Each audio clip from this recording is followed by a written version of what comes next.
Welcome to my channel study with me. मैं राहुल चौहान आपका अपने इस स्टडी प्लेटफॉर्म पर बहुत बहुत स्वागत करता हूं दोस्तों। जैसा कि हम एमपी पुलिस कांस्टेबल 2023 के लिए दोस्तों एमपी जीके की सीरीज आपके लिए चला रहे हैं, तो इसी सीरीज को आगे बढ़ाते हुए दोस्तों मैं आज आपके लिए लेकर आया हूं दोस्तों एमपी जीके का बहुत ही इंपॉर्टेंट टॉपिक। तो आज हम देखने वाले हैं दोस्तों मध्य प्रदेश का अपवाह तंत्र, या फिर इसे बोल सकते हैं दोस्तों मध्य प्रदेश में नदियाँ। क्या बोल सकते हैं दोस्तों? मध्य प्रदेश की नदियाँ। तो दोस्तों आज मध्य प्रदेश अपवाह तंत्र और नदियों से दोस्तों जितने भी इंपॉर्टेंट क्वेश्चन बन सकते थे वो मैंने आपको इस वीडियो में कवर कराने की कोशिश करी है दोस्तों, और लगभग सारे ही प्रश्न इसमें कवर करा दिए हैं। तो आपको वीडियो को बिना स्किप करे हुए पूरा देखना है दोस्तों, और अगर आप हमारे चैनल पर नए हैं तो प्लीज़ चैनल को सब्सक्राइब करना ना भूलें, ताकि हमारी वीडियो की नोटिफिकेशन आप तक सबसे पहले पहुंचे। तो आइए दोस्तों बिना देरी करे हुए हम स्टार्ट करेंगे आज का ये टॉपिक। तो दोस्तों आपका पहला क्वेश्चन हो जाता है, नदियों का मायका किस राज्य को कहा जाता है? तो दोस्तों अगर बात करें नदियों के मायके की, तो दोस्तों नदियों की मायके की अगर हम बात करें दोस्तों तो मध्य प्रदेश को क्या बोला जाता है? नदियों का मायका। क्या बोला जाता है दोस्तों? मध्य प्रदेश को नदियों का मायका बोला जाता है दोस्तों। और अगर बात करें मध्य प्रदेश की नदियाँ, क्या दोस्तों कि जो मध्य प्रदेश की नदियाँ हैं दोस्तों वो कैसी नदियाँ हैं दोस्तों? प्रायद्वीपीय नदियाँ हैं। कैसी नदियाँ हैं दोस्तों आपकी? तो वो हो जाएंगी आपकी प्रायद्वीपीय नदियाँ। कौन सी नदियाँ हो जाएंगी दोस्तों आपकी? वो हो जाएंगी आपकी प्रायद्वीपीय नदियाँ। क्वेश्चन पूछ लिया जाता है दोस्तों कि बताइए मध्य प्रदेश की जो नदियाँ हैं वो कैसी नदियाँ हैं, तो आपका आंसर क्या होगा दोस्तों? आपका आंसर हो जाएगा प्रायद्वीपीय। क्या होगा दोस्तों? प्रायद्वीपीय। चलिए आगे बढ़ेंगे। अगर बात करें दोस्तों मध्य प्रदेश में कुल कितने अपवाह तंत्र हैं? अगर बात करें दोस्तों कि मध्य प्रदेश के अपवाह तंत्र के बारे में, तो आपको पहले ये समझना होगा दोस्तों कि अपवाह तंत्र होता क्या है। अगर दोस्तों हम बात करें कि एक अकेली नदी, अगर दोस्तों हम बात करें सिर्फ एक अकेली नदी की, जो दूसरी नदी में जाके क्या हो जाती है दोस्तों, जिसका दूसरी नदी में जाके क्या हो जाता है? मिलन हो जाता है। क्या हो जाता है दोस्तों? मिलन हो जाता है। तो वो सिर्फ अकेली क्या हो जाएगी दोस्तों? नदी हो जाएगी दोस्तों। क्या हो जाएगी? नदी हो जाएगी दोस्तों। लेकिन अगर हम बात करें किसकी, लेकिन अगर हम बात करते हैं दोस्तों अपवाह तंत्र की, तो अपवाह तंत्र क्या हो जाता है दोस्तों? जब एक बड़ी नदी क्या हो जाता है दोस्तों? जब एक बड़ी नदी, अपवाह तंत्र की अगर हम बात करें तो जब एक बड़ी नदी हो जाती है दोस्तों, वो अपनी सहायक नदियों के साथ दोस्तों जाकर किसी और अन्य नदियों में क्या होती है? विलीन नहीं होती है दोस्तों, और बाकी अन्य नदियों के साथ दोस्तों समुद्र में जाकर गिर जाती है, तो उसे बोला जाता है क्या दोस्तों? अपवाह तंत्र। जैसे दोस्तों अगर हम बात करें, इसे आपको अगर और अच्छे से समझना होगा, तो जैसे हम साइंस में पढ़ते हैं दोस्तों कंकाल तंत्र। क्या पढ़ते हैं दोस्तों? कंकाल तंत्र। कंकाल के अंदर क्या होती है दोस्तों? हम किसका अध्ययन करते हैं? हड्डियों का। किसका दोस्तों? हड्डियों का अध्ययन करते हैं दोस्तों। तो अगर सिंगल हड्डी की बात करें दोस्तों, तो एक हड्डी की अगर बात करें दोस्तों तो वो एक नदी हो जाएगी, और अगर जब सारी हड्डियां मिल जाती हैं तो वो क्या किसका निर्माण करती हैं दोस्तों? कंकाल का। इसी प्रकार अगर एक सिंगल नदी है दोस्तों जो किसी अन्य नदी के साथ जाकर समागम हो जाती है दोस्तों, मिल जाती है, तो उसे सिर्फ एक नदी बोला जाएगा। लेकिन जब एक बड़ी नदी दोस्तों आपकी अन्य नदियों के साथ जाकर समुद्र में गिरती है, तो उसे दोस्तों क्या बोला जाता है? अपवाह तंत्र। तो इसी प्रकार अगर हम बात करें दोस्तों तो मध्य प्रदेश में कितने अपवाह तंत्र हो जाते हैं, तो वो हो जाएंगे दोस्तों आपके 6। कितने अपवाह तंत्र दोस्तों? 6 अपवाह तंत्र हो जाते हैं दोस्तों। अगर हम बात करें दोस्तों कि वो 6 अपवाह तंत्र कौन कौन से हो जाते हैं, तो पहला हो जाएगा दोस्तों आपका गंगा यमुना अपवाह तंत्र। क्या हो जाएगा दोस्तों? गंगा यमुना। ये दोस्तों सबसे बड़ा अपवाह तंत्र हो जाता है, गंगा यमुना अपवाह तंत्र। उसकी बात करें दोस्तों, आप नोट करते जाइएगा, नर्मदा अपवाह तंत्र। कौन सा दोस्तों? नर्मदा अपवाह तंत्र। उसके बाद बात करें तीसरा ताप्ती अपवाह तंत्र, फिर माही अपवाह तंत्र, गोदावरी अपवाह तंत्र, और महानदी अपवाह तंत्र। तो दोस्तों इस प्रकार हमारे पास 6 अपवाह तंत्र हो जाते हैं दोस्तों, जिसमें अगर सबसे बड़ा की बात करें तो गंगा यमुना अपवाह तंत्र। चलिए आगे बढ़ेंगे दोस्तों, अगला क्वेश्चन हो जाएगा आपका, मध्य प्रदेश का सबसे बड़ा अपवाह तंत्र कौन सा है? अगला ही क्वेश्चन आपको वो देखने को मिल गया है दोस्तों कि सबसे बड़ा अपवाह तंत्र की अगर हम बात करें तो वो हो जाता है दोस्तों आपका क्या? गंगा यमुना अपवाह तंत्र। तो दोस्तों मैंने अपवाह तंत्र और नदियों से दोस्तों जितने भी मोस्ट आईएमपी क्वेश्चन बन सकते थे, और जो एमपी पुलिस कांस्टेबल में दोस्तों रिपीटेड क्वेश्चन है दोस्तों, प्रीवियस ईयर क्वेश्चन है दोस्तों, उसको इस वीडियो में शामिल करा है दोस्तों। और आपको मैं नदियों के बारे में दोस्तों जितनी भी ज़्यादा एडिशनल जानकारी हो सकती है दोस्तों, वो मैं आपको देने की कोशिश करूंगा।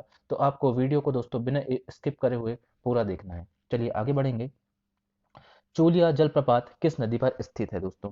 क्या पूछा जा रहा है आपसे कि चूलिया जलप्रपात किस नदी पर स्थित है? तो आपका आंसर हो जाएगा दोस्तों चूलिया जलप्रपात आपका हो जाएगा चंबल नदी। क्या हो जाएगा दोस्तों? चंबल नदी पर आपका चूलिया जलप्रपात स्थिर हो जाता है दोस्तों। अगर बात करें कि चूलिया जलप्रपात कहाँ पर स्थित है दोस्तों, तो वो हो जाएगा आपका मंदसौर। कहाँ दोस्तों? मंदसौर में आपका चूलिया जलप्रपात स्थित हो जाता है। चलिए अगर अब हम बात करें दोस्तों चंबल नदी तो चंबल नदी की अगर बात आई है दोस्तों, तो चंबल नदी देख लेते हैं कि चंबल नदी का उद्गम की अगर हम बात करें तो ये कहाँ होता है दोस्तों, जाना पाव पहाड़ी। कहाँ दोस्तों, ये होता है आपका जाना पाव पहाड़ी, जाना पाव पहाड़ी, महू, इंदौर। कहाँ दोस्तों, जाना पाव पहाड़ी, महू, इंदौर। यहाँ से इसका क्या होता है दोस्तों, आपका उद्गम हो जाता है दोस्तों। और अगर हम बात करें दोस्तों, तो इसका समागम की अगर बात करें दोस्तों, तो कहाँ, यमुना। कहाँ दोस्तों, यमुना नदी में दोस्तों ये इटावा उत्तर प्रदेश। कहाँ दोस्तों, यमुना नदी में इटावा उत्तर प्रदेश के में जाकर ये क्या हो जाती है दोस्तों, यमुना नदी में मिल जाती है। तो दोस्तों अगर बात करें चंबल नदी की, तो चंबल नदी का आपका उद्गम पूछ लिया जाएगा, तो आंसर हो जाएगा दोस्तों आपका जाना पाव पहाड़ी, मही, इंदौर। और अगर बात करें दोस्तों उसका समागम, तो यमुना नदी उत्तर प्रदेश इटावा में दोस्तों इसका क्या हो जाता है, समागम हो जाता है। चलिए अगर हम और एडिशनल जानकारी की बात करें दोस्तों, तो अगर हम और बात करें, तो चंबल नदी जो हो जाती है दोस्तों, दूसरी सबसे बड़ी हो जाती है दोस्तों मध्य प्रदेश की। मध्य प्रदेश की कौन सी दोस्तों, सेकंड नंबर की सबसे बड़ी नदी हो जाती है दोस्तों। अगर बात करें कि चंबल नदी की बात करें दोस्तों, तो चंबल नदी का अन्य नाम अगर हम देखें, तो अन्य नाम दोस्तों चरमावती। चंबल नदी को और क्या बोला जाता है दोस्तों, चरमावती। और क्या बोला जाता है दोस्तों, कामधेनु। क्या बोला जाता है, कामधेनु और चरमावती। पूछ लिया जाए आपसे कि कामधेनु किस नदी का अन्य नाम है, तो आपका आंसर होगा दोस्तों चंबल नदी। अगर पूछ लिया जाए कि चरमावती किस नदी का सहायक नाम अन्य नाम है, तो वो हो जाएगा दोस्तों आपका चंबल नदी। अगर दोस्तों हम और बात करें कि चंबल नदी की सहायक नदियाँ, चंबल नदी की सहायक नदियों में दोस्तों पार्वती, क्या हो जाता है दोस्तों, पार्वती, पार्वती, काली सिंध, पार्वती, काली सिंध। और दोस्तों छिप्रा, क्या हो जाएगा आपका, छिप्रा। ये दोस्तों इसकी क्या हो जाती है, सहायक नदियां हो जाती है दोस्तों। क्या हो जाती है, सहायक नदियां। तो दोस्तों अभी हमने देखा कि चूलिया जलप्रपात किस नदी पर स्थित है, तो दोस्तों चूलिया जलप्रपात हमने देखा चंबल नदी पर स्थित है। तो चंबल नदी पर दोस्तों और कौन कौन से जलप्रपात हैं, तो दोस्तों आपका हो जाएगा पताल पानी, क्या हो जाएगा आपका, पताल पानी जलप्रपात। फिर एक और बात करें दोस्तों आपका झाड़ी दाहा, क्या हो जाएगा दोस्तों आपका, झाड़ी दाहा जलप्रपात। एक बात करें दोस्तों आपका टिंचा जलप्रपात, कौन सा जलप्रपात, टिंचा जलप्रपात। तो दोस्तों इस एक क्वेश्चन से दोस्तों चंबल नदी के बारे में जितनी जानकारियां थी मैंने आपको दिया दोस्तों। तो अगर बात करें, हमने क्या देखा कि चूलिया जलप्रपात कहाँ है, तो चूलिया जलप्रपात चंबल नदी में स्थित है। अन्य जलप्रपात की बात करें दोस्तों, तो पाताल पानी, झाड़ी दहा और टिंचा जलप्रपात भी चंबल नदी पर स्थित है। चंबल नदी में देखा दोस्तों हमने उद्गम, तो वो हो जाता है आपका जाना पाव पहाड़ी, महू, इंदौर। अगर बात करें इसका मिलन की, तो ये दोस्तों यमुना नदी में जाके उत्तर प्रदेश में जाके इटावा में इसका समागम हो जाता है दोस्तों। अगर बात करें कि यह मध्य प्रदेश की दूसरी सबसे बड़ी नदी हो जाती है दोस्तों। चलिए आगे बढ़ेंगे अगला क्वेश्चन में। आपका क्वेश्चन नंबर 5 है दोस्तों, चिरकुवारी किस नदी का प्राचीन नाम है। अगर बात करें दोस्तों चिरकुवारी की, तो चिरकुवारी किस नदी को बोला जाता है दोस्तों, तो वो बोला जाता है आपकी नर्मदा नदी को। किसको बोला जाता है दोस्तों, नर्मदा नदी को। अब दोस्तों नर्मदा नदी की बात आई है, तो नर्मदा नदी के बारे में मैं आपको बता दूं कि नर्मदा नदी का उद्गम हो जाता है कहाँ से दोस्तों, अमरकंटक।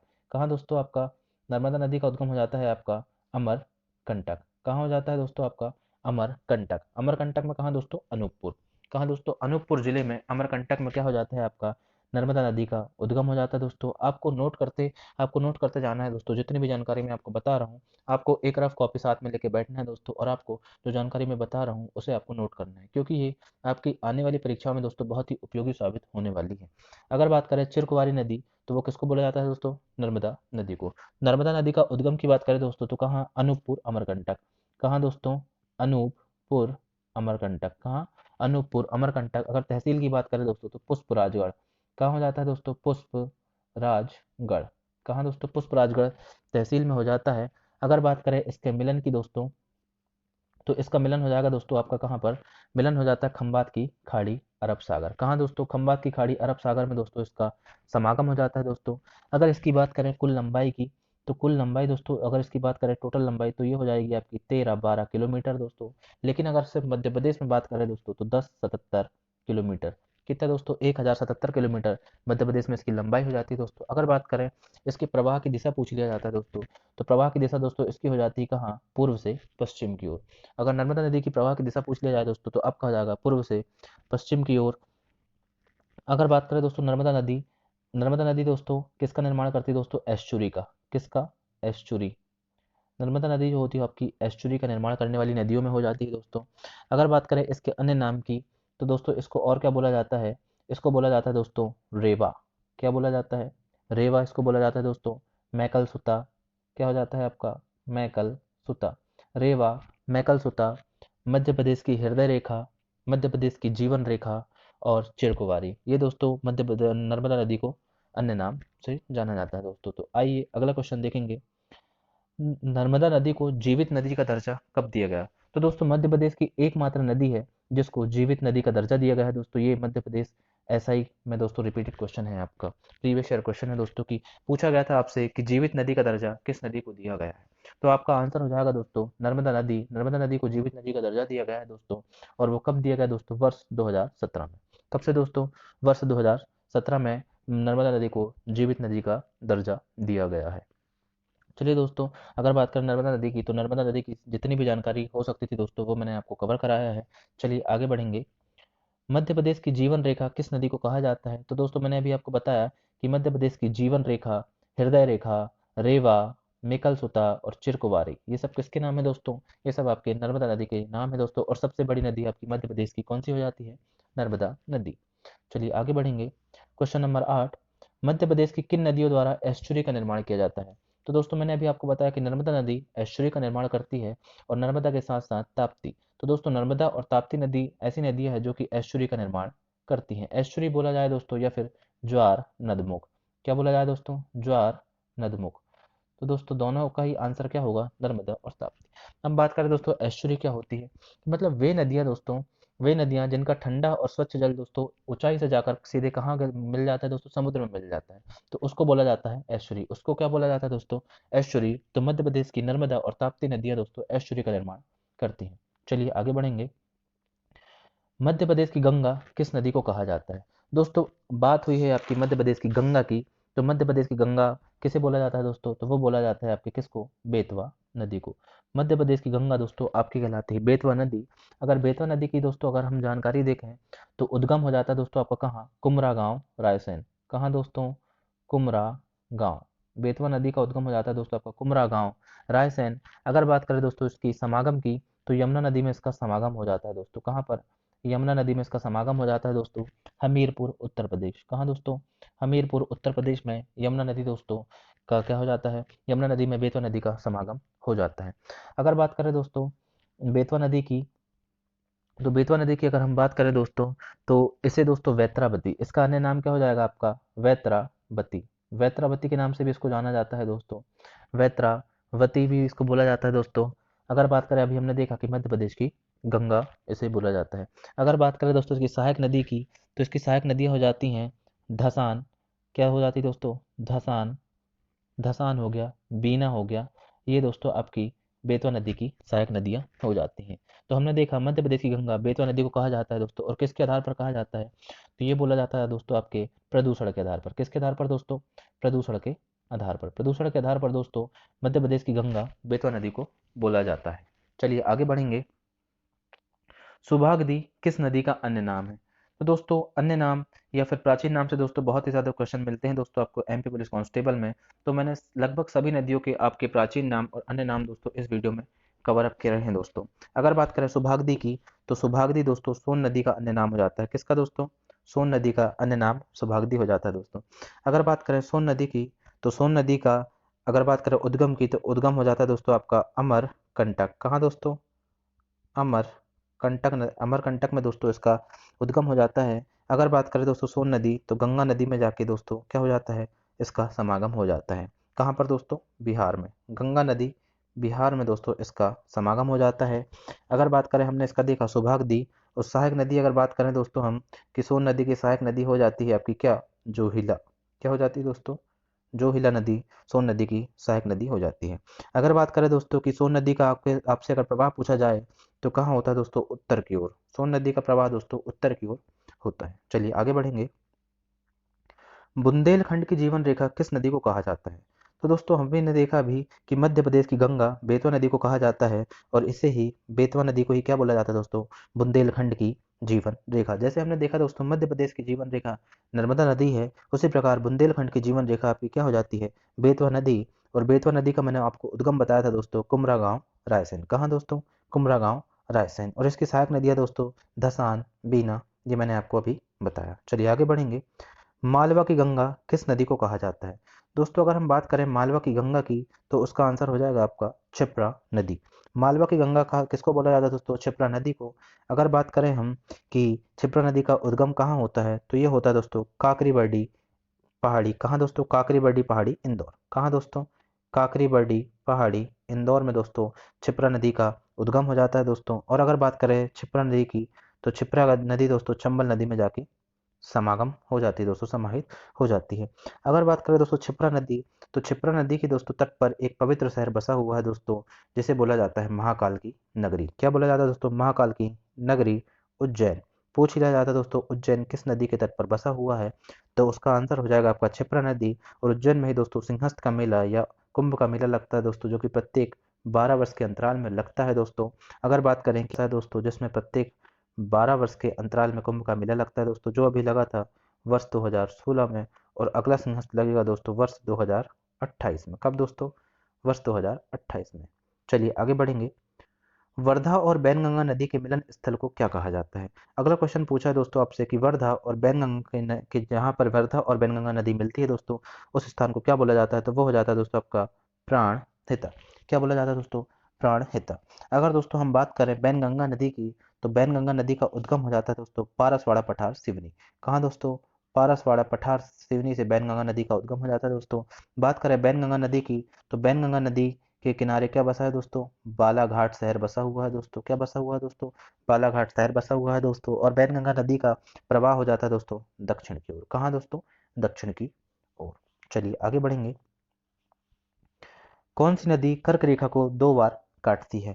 दोस्तों मोस्ट इंपॉर्टेंट क्वेश्चन है दोस्तों, आपको इसे स्टार मार्क कर लेना है। ये बहुत बार पूछा गया क्वेश्चन है दोस्तों आपका। क्या है कि कौन सी नदी कर्क रेखा को 2 बार काटती है? तो उसका आंसर हो जाएगा दोस्तों आपकी माही नदी।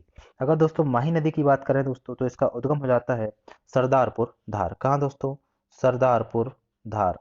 सरदारपुर धार में दोस्तों माही नदी का उद्गम हो जाता है दोस्तों।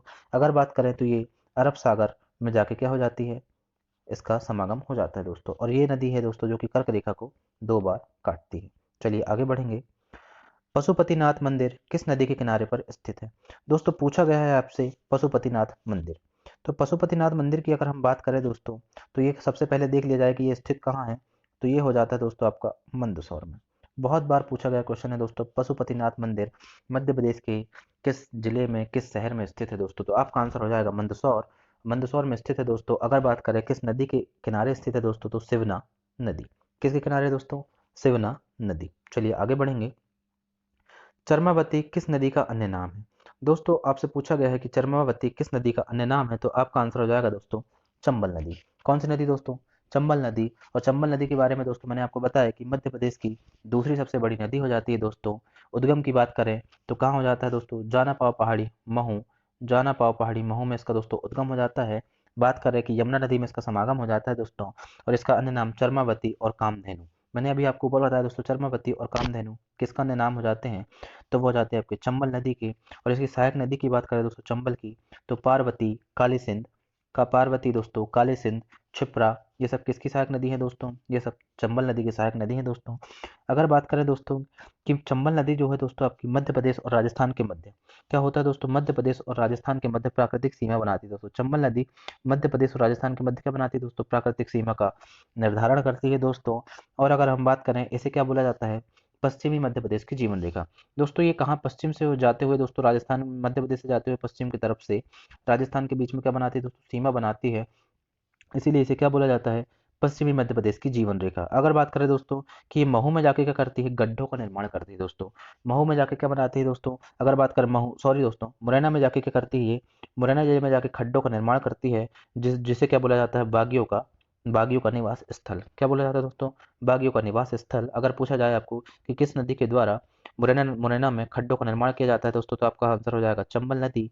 अगर बात करें दोस्तों चंबल नदी में मैंने आपको जलप्रपात बताया, चूलिया जलप्रपात, पाताल पानी जलप्रपात और दोस्तों झाड़ीदाह जलप्रपात। चलिए आगे बढ़ेंगे। किस नदी के द्वारा मध्य प्रदेश व राजस्थान की मध्य प्राकृतिक सीमा का निर्धारण होता है? तो दोस्तों मैंने अभी आपको बताया कि चंबल नदी क्या करती है कि चंबल नदी दोस्तों यहाँ से पश्चिम की ओर से जाते हुए मध्य प्रदेश और राजस्थान के बीच में क्या करती है दोस्तों? यहाँ पर सीमा का निर्धारण करती है दोस्तों। तो आंसर हो जाएगा आपका क्या? चंबल नदी। क्या हो जाएगा दोस्तों आपका? चंबल नदी। चलिए आगे बढ़ेंगे। नर्मदा नदी के समांतर बहने वाली नदी। दोस्तों आपसे पूछा गया है, मोस्ट इंपॉर्टेंट क्वेश्चन है दोस्तों, बार बार रिपीटेड हुआ है दोस्तों ये क्वेश्चन। नर्मदा नदी के समांतर जो नदी बहती है दोस्तों वो हो जाएगी आपकी ताप्ती नदी। क्या हो जाती है दोस्तों? ताप्ती नदी। अगर दोस्तों ताप्ती नदी के बारे में अगर मैं आपको बताऊं तो ताप्ती नदी का उद्गम हो जाता है दोस्तों मुल्ताई बैतूल। कहाँ दोस्तों? मुल्ताई बैतूल। मुल्ताई बैतूल में दोस्तों इसका उद्गम हो जाता है दोस्तों। अगर बात करें कि खंबात की खाड़ी अरब सागर में इसका समागम हो जाता है दोस्तों। कहाँ? अरब सागर में इसका समागम हो जाता है दोस्तों। और मैंने आपको बताया दोस्तों कि एस्चुरी का निर्माण करने वाली नदी नर्मदा प्लस ताप्ती हो जाती है दोस्तों। अगर बात करें कि नर्मदा के समांतर बहती है दोस्तों तो नर्मदा के प्रवाह दिशा दोस्तों पूर्व से पश्चिम है। इसी प्रकार ताप्ती नदी का भी समांतर का भी प्रवाह दिशा दोस्तों कहाँ हो जाएगा आपका? ये हो जाएगा पूर्व से पश्चिम। अगर बात करें दोस्तों तो ये मध्य प्रदेश की दक्षिण सीमा का निर्माण करती है। दोस्तों मैंने आपको बताया कि पश्चिमी सीमा का निर्माण करने वाली नदी कौन सी है, तो वो थी आपकी चंबल नदी। और अगर आपसे पूछा जाए दोस्तों दक्षिणी सीमा का निर्माण करने वाली नदी हो जाती है दोस्तों, तो वो हो जाती है आपकी ताप्ती नदी। अगर बोला जाए दोस्तों ताप्ती नदी के अन्य नाम क्या हो जाते हैं, तो अन्य नाम हो जाते हैं दोस्तों आपके सूर्यपुत्री, सूर्यपुत्री या फिर सूरसुता। सूर्यपुत्री या सूरसुता दोस्तों ताप्ती नदी को ही बोला जाता है। आप इसे कैसे याद कर सकते हैं दोस्तों कि सूर्य भगवान में कितना ताप है, सूर्य भगवान में दोस्तों कितना ताप होता है दोस्तों, तो उसी प्रकार आप इसे याद कर सकते हैं कि सूर्य आएगा तो यहाँ क्या होगा दोस्तों? ताप्ती नदी। यहाँ दोस्तों ताप्ती नदी गलत लिखा हुआ है, ताप्ती, ताप्ती, ताप्ती नदी दोस्तों ऐसा लिखा जाएगा। तो ताप्ती नदी दोस्तों किसके समानांतर बहती है, तो वो हो जाएगा आपका नर्मदा नदी। चलिए आगे बढ़ेंगे। किस नदी के द्वारा मुरैना जिलों में खड्डों का निर्माण होता है जो बाघियों का निवास स्थल होता है? तो दोस्तों आपसे पूछा गया है कि बाघियों का निवास स्थल, बाघियों का निवास स्थल दोस्तों जो कि मुरैना को बोला जाता, मुरैना में है दोस्तों, अगर खड्डों का निर्माण होता है तो वो दोस्तों कौन सी नदी करती है? चंबल नदी। चलिए आगे बढ़ेंगे। इंदौर शहर किस नदी के किनारे बसा हुआ है? तो दोस्तों नदियों के किनारे हुए बसे शहर से दोस्तों बहुत ही क्वेश्चन देखने को मिलते हैं आपसे। तो अगर बात करें इंदौर की तो इंदौर दोस्तों आपके खान नदी के किनारे हुए बसा हुआ है। किसके दोस्तों? खान नदी के किनारे। चलिए आगे बढ़ेंगे। ओरछा शहर किस नदी के किनारे बसा है? ओरछा की बात करें दोस्तों तो ओरछा आ जाएगा दोस्तों बेतवा नदी। किस नदी दोस्तों? ओरछा हो जाएगा दोस्तों आपका बेतवा नदी। चलिए आगे बढ़ेंगे। सिंध नदी का उद्गम स्थल। तो दोस्तों सिंध नदी का उद्गम स्थल की अगर हम बात करें तो सिरोंज विदिशा से दोस्तों सिंध नदी का उद्गम होता है। अगला क्वेश्चन। पार्वती नदी का उद्गम स्थल। तो दोस्तों पार्वती नदी का उद्गम स्थल हो जाता है दोस्तों आपका कहाँ? सीहोर। कहाँ हो जाता है दोस्तों? पार्वती नदी का उद्गम स्थल हो जाएगा दोस्तों आपका सीहोर। चलिए अगला क्वेश्चन। बैनगंगा नदी का उद्गम स्थल। तो दोस्तों मैंने आपको बताया बैनगंगा नदी का उद्गम स्थल पारसवाला पठार सिवनी हो जाता है दोस्तों। और ये किस दिशा में बहती है दोस्तों? दक्षिण की ओर बहने वाली नदी है। बैनगंगा नदी के किनारे दोस्तों क्या बसा हुआ है? बाला घाट। क्या बसा हुआ है दोस्तों? बालाघाट शहर बसा हुआ है दोस्तों। अगर बात करें कि वर्धा प्लस बैनगंगा, वर्धा प्लस बैनगंगा को क्या बोला जाता है दोस्तों? प्राणहिता। क्या बोला जाता है? प्राणहिता। चलिए आगे बढ़ेंगे। काली सिंध नदी का उद्गम स्थल। तो काली सिंध नदी का उद्गम स्थल की बात करें दोस्तों तो बागली गांव देवास। काली सिंध का कहाँ हो जाता है दोस्तों? बागली गांव देवास। अगर बात करें काली सिंध किसकी सहायक नदी हो जाती है, तो वो हो जाती है आपकी चंबल नदी। चंबल नदी की सहायक नदी। चलिए आगे बात करेंगे। तवा नदी का उद्गम स्थल। तो दोस्तों तवा नदी का उद्गम स्थल की बात करें तो वो हो जाएगा आपका पचमढ़ी होशंगाबाद। क्या हो जाता है दोस्तों? पचमढ़ी होशंगाबाद। चलिए आगे बढ़ेंगे। कर्णावती किस नदी का अन्य नाम है? तो कर्णावती की बात करें दोस्तों तो वो हो जाता है आपका कैन। का से कर्णा, का से कैन, आप इस प्रकार याद कर सकते हैं दोस्तों। तो कर्णावती किसका हो जाएगा? आपका कैन नदी का का दोस्तों अन्य नाम हो जाएगा। अगर हम बात करें दोस्तों तो इसका उद्गम होता है अहिरा गांव कटनी। कहाँ दोस्तों? अहिरवा गांव कटनी। तो कैन नदी कहाँ से निकलती दोस्तों? कटनी। अहिरवा गांव कटनी से दोस्तों इसका उद्गम होता है। अगर बात करें समागम की तो ये यमुना नदी में जाके मिल जाती है दोस्तों। कहाँ मिल जाती है दोस्तों? यमुना नदी में जाके मिल जाती है दोस्तों। यमुना नदी में कहाँ दोस्तों? उत्तर प्रदेश, फतेहपुर उत्तर प्रदेश में ये जाके मिल जाती है। चलिए आगे बात करेंगे।